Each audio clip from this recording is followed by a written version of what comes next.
இப்போ லேட்டஸ்ட்டாக வந்து ராமர் சீதை போட்டு வந்து சில்க் காட்டன் சாரீஸ் நிறைய வந்திருக்கு. அதே லூம்லேருந்து செமி சில்க் காட்டன் சாரீஸும் வந்து வந்திருந்தது. நான் எல்லாமே வெப்சைட்டில் போஸ்ட் பண்ணிட்டேன், அதுவும் நீங்கள் பாருங்கள்.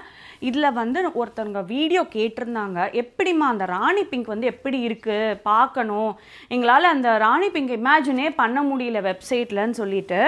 பாருங்கள், என் மேலே போட்டு காமிக்கிறேன். ரொம்ப ரொம்ப அழகான ஒரு ராணி பிங்க் தாங்க இது. இதில் வந்து பார்டர் பார்த்தீங்கன்னா இந்த ராமர் சீதை வில்லு வச்சுட்ருக்கிற மாதிரி இருக்குது. 4480 rupees தாங்க இந்த சாரீ. சில்க் காட்டனில் ஹேண்ட்லூமில் வந்து அழகாக பண்ணி கொடுத்துட்ருக்கோம். நான் நிறைய வந்து கேள்விப்பட்டிருக்கேன், லைக் என்ன ஹேண்ட்லூமுக்கும் பவர்லூமுக்கும் என்ன டிஃப்ரென்ஸ். ஹேண்ட்லூம் கட்டி பாருங்கள், அவ்வளோ அழகான ஒரு ஃபீல் இருக்கும் உங்களுக்கு. அண்ட் அந்த சாஃப்ட்னஸ், அந்த ப்ரீதபிலிட்டி, அந்த சாரியோட ப்ரீதபிலிட்டி எல்லாமே ரொம்ப அழகாக இருக்கும். இதுதான் பல்லு ஆஃப் த சாரீ. உங்களுக்கு இந்த சாரீ பிடிச்சிருந்ததுன்னா கண்டிப்பாக நம்ம வெப்சைட்